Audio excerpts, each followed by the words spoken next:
अध्यक्ष जी, कच्चे तेल की कीमत अंतर्राष्ट्रीय बाजारों में काफ़ी कम है, लेकिन हमारे यहाँ कृषि सेस लगाकर लगातार डीजल और पेट्रोल के दामों में बढ़ोतरी की जा रही है। मेरी सरकार से मांग है कि इस बढ़ती कीमत के कारण मध्यम वर्गीय और किसानों के ऊपर भारी बोझ पड़ा है। मेरी सरकार से मांग है कि इन कीमतों के पर नियंत्रण किया जाए और इसे कम किया जाए। इस बजट में देश के बहुमूल्य संपत्तियों को बेचने के अलावा और कुछ नहीं है। रेल, एयरपोर्ट, LIC, सड़क, बिजली, वेयरहाउस आदि को बिकने के लिए लाइन से खड़ा कर दिया गया है। 37 महीनों में देश की GDP में कितनी गिरावट आई है, इसका कोई उल्लेख इस बजट में नहीं किया गया है। शिक्षा क्षेत्र में देश की GDP को 6% खर्च करने की बात कही गई है, लेकिन शिक्षा बजट की कुल GDP मात्र 0.55% तक ही पहुंच पाई है। पढ़ेगा इंडिया तभी बढ़ेगा इंडिया का मंत्र देने वाली सरकार ने शिक्षा बजट में लगभग 6,000 करोड़ की कमी की है।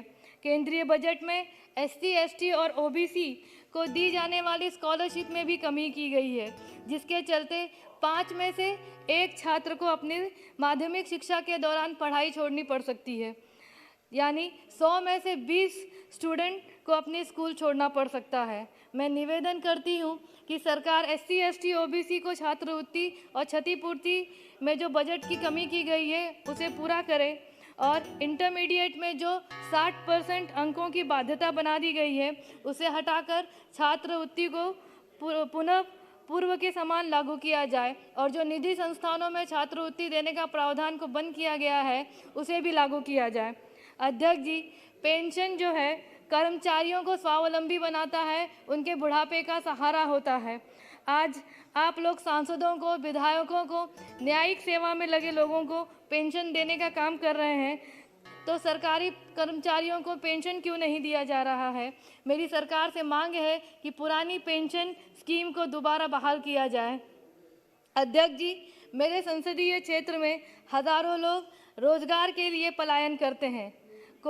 अगर कोई उद्योग या कोई फैक्ट्री मेरे संसदीय क्षेत्र लालगंज में लगाने का काम होगा तो मेरे संसदीय क्षेत्र के लोग पलायन में कमी आएगी और रोजगार मिलेंगे तो पलायन रोका जा सकेगा। अध्यक्ष जी, मेरे संसदीय क्षेत्र में कई वर्षों से रेल लाइन की मांग रही है। रेल बजट में इतना आपने बढ़ावा किया है। एक छोटा सा गांव है, मेरा एक छोटा सा संसदीय क्षेत्र है। कई वर्षों से उस क्षेत्र की मांग रही है कि बनारस से होते हुए, लालगंज होते हुए आजमगढ़ तक की एक सीधी रेल लाइन वहां पे मिले। तो मैं मांग करती हूं कि इस रेल लाइन को जल्द से जल्द बिछाया जाए ताकि हमारे संसदीय क्षेत्र के लोगों को सुविधा मिल सके। आयुष्मान भारत के तहत जो सरकार की योजना काफ़ी अच्छी है, लेकिन ज़मीनी स्तर पे इस योजना को क्रियान्वित नहीं किया जा रहा है। गरीब लोग आज भी इस सुविधा से वंचित हैं। मेरी सरकार से मांग है कि आप लोग इसको जल्दी से जल्द सही तरीके से लागू कराया जा सके। इस बजट को सरकार ने उम्मीदों के बजट को कहा है, लेकिन मैं भी उम्मीद करती हूँ कि मेरी मांगों को सरकार गंभीरता से लेगी और पूरा करने का काम करेगी। आपने मुझे बोलने का मौका दिया, इसके लिए बहुत बहुत धन्यवाद। कि 130 करोड़ जनता यह उम्मीद लगाए बैठी थी कि सरकार बजट में कुछ ऐसे कदम उठाएगी जो राहत पहुंचाने वाले होंगे, लेकिन मान्यवर बजट में ऐसे उपाय नदारद हैं जो लंबे समय से आर्थिक मार झेल रहे लोगों के लिए मरहम का काम कर सकते।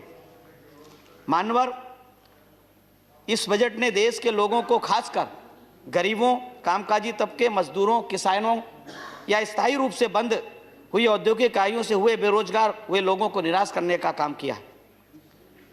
माननीय उपसभापति महोदय, बजट जब लोकसभा में पेश होता है तो हर समाज, हर तबका, हर वर्ग के लोग उत्सुकता के साथ उसमें अपने समाज के बारे में सोचने का काम करते हैं कि उनके लिए क्या करें। मैंने इस बजट को बहुत गंभीरता से और ध्यान से पढ़ने का काम किया। बजट स्पीच को मुझे भी इसमें निराशा हाथ लगी है। मानवर सरकार ने जिस आक्रामक तेवर को अपनाते हुए नीति आयोग को विनिवेश के लिए नई कंपनियों को सूचीबद्ध करने एवं सरकारी संपत्तियों को मुद्रित करने के लिए कहा, इस बात को दर्शाता है कि सरकार गरीबों को और गरीब, अमीर को और अमीर बनाना चाहती है। यदि ऐसा ना होता तो सरकार ने बजट में विनिवेश के माध्यम से इस वर्ष भी पिछले वर्ष के 2 लाख करोड़ की तुलना में इस बार 175 हजार करोड़ रुपए जुटाने के लिए सरकार की जो उपक्रम है, जैसे एयर इंडिया है, शिपिंग कॉरपोरेशन है, भारत अर्थ मूवर्स है, बीपीसीएल है, कंटेनर कॉरपोरेशन ऑफ इंडिया है, बीईएमएल है, पवन हंस है, नीलांचल इस्पात निगम लिमिटेड है, एडीबीआई बैंक के अलावा 2 सार्वजनिक क्षेत्रीय बैंकों और एक सामान्य बीमा कंपनी को निजीकरण करने का प्रस्ताव रखा है। प्राइवेट कंपनियों को बिजली वितरण के लिए भी आह्वान किया है। सेंट्रल वेयरहाउस को किराए पर देने की या बेचने की बात कही है। माल भाड़ा ढोने वाली रेलगाड़ी या जो कॉरिडोर बनाने का काम, उसको भी प्राइवेट देने का काम किया है।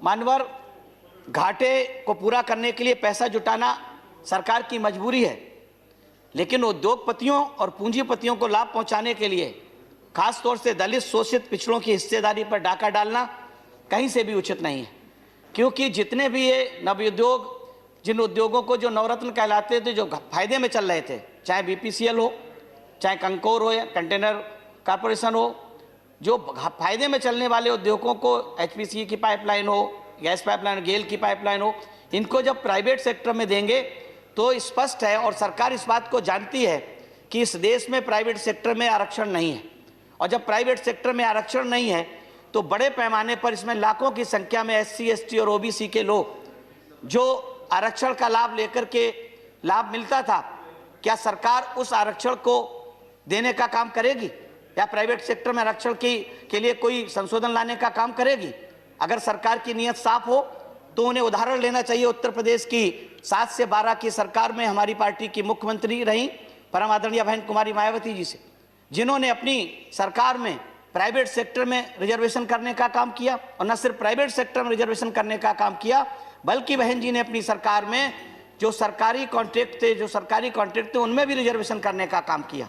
तो सरकार उनसे, ये सरकार भी उनसे प्राइवेट सेक्टर, भले प्राइवेट सेक्टर में दे, पैसे जुटाने का काम करे, लेकिन मेरा निवेदन सरकार से ये है कि प्राइवेट सेक्टर में पहले रिजर्वेशन लाए, जिससे 25% आबादी लगभग 80% की, 52% आबादी ओबीसी की, जो आज़ादी के 73 वर्ष बीत जाने के बाद भी जो भारत के संविधान में बाबा साहब डॉक्टर भीमराव अंबेडकर ने जिस आरक्षण की व्यवस्था की थी, उस आरक्षण को आज तक किसी भी सरकार ने, चाहे पहले यूपीए की सरकार रही हो या वर्तमान में एनडीए की सरकार जब आई है, तब इन्होंने निजीकरण को फायदा पहुंचाने का काम किया है। और निजीकरण से स्पष्ट रूप से नुकसान जो सबसे ज्यादा होता है वो एससी, एसटी और ओबीसी के उन लोगों का होता है जो सरकारी नौकरियों में आरक्षण जिनको मिलता है। मैं मानवर सरकार ने जिस तरह से बिना नियत साहब किए इन लोगों को देने का काम किया, माननीय अशोक जी कंक्लूड करिए। सर मेरा तो अभी 4 मिनट हुआ सर। नहीं आप वो करें, आपका खत्म हो रहा है समय। मानवर सरकार मंत्रीगण ढिंडोरा तो ये पीटते घूम रहे हैं पूरे देश में कि उन्होंने अनुसूचित जातियों के लिए 1,26,000 से ज्यादा करोड़ का इसमें बजट में प्रावधान रखा, जो 51% से ज्यादा है। लेकिन मैं सरकार को बताना चाहता हूं कि नीति आयोग के अनुसार अनुसूचित जाति के उप सब प्लान में ये स्पष्ट कहा गया है कि इनके समग्र विकास के लिए इन समूहों की जनसंख्या के अनुपात में भारत सरकार को बजट का निर्धारण करना चाहिए। और 34.8 लाख करोड़ के बजट में अगर हम हिस्सेदारी देखें तो लगभग 6.5 लाख करोड़ की बनती है। सब मेरा सरकार से निवेदन है कि सरकार एससी, एसटी के लिए बजट में उनकी आबादी के हिसाब से हिस्सेदारी देने का काम करे। मानवर दलित छात्रों की शिक्षा हेतु भी सरकार ने पोस्ट मैट्रिक के लिए 3,416 करोड़ आवंटित किए हैं। मेरा सरकार से निवेदन है कि जो 6 साल में 35,200 करोड़ आवंटित करने का प्रावधान किया गया है, उस प्रावधान में से अगर हम 6 वर्षों बराबर बांटे तो भी 5,000 करोड़ बनता है। मेरा सरकार से निवेदन है कि 5,000। धन्यवाद सर, अपनी 4 लाइनें खत्म करके सर बस। धन्यवाद सर, 1 सेकंड सर। धन्यवाद सर। अभी माननीय मंत्री जी ने कहा है, मैं ये कहना चाहता हूं कि इस तरह की तकरीरें हुई, चुनौतियां देने का काम भी किया गया, मंडियां खत्म करने की बात की नहीं हुई गई। मैं इन 4 लाइनों के साथ कि सदन में धन्यवाद। मैं आपका समय बहुत पहले पूरा हो चुका है। 10 सेकंड माननीय सदन में सर 10 सेकंड सर 10 सेकंड सदन में तकरीरें हुई हैं। मैं 4 लाइनों के साथ कि नीम के रस में मिला जहर तो मीठा हो गया, नीम के रस में मिला जहर तो मीठा हो गया। झूठ उसने इस कदर बोला कि सच्चा हो गया। धन्यवाद। झूठ उसने इस कदर बोला कि धन्यवाद। सच्चा हो गया। धन्यवाद। इतना उजला था माननीय विनय विश्वम जी, लोग थोड़ी देर को समझे माननीय विनय विश्वम जी, थैंक यू। थोड़ी देर को समझे, सवेरा हो गया।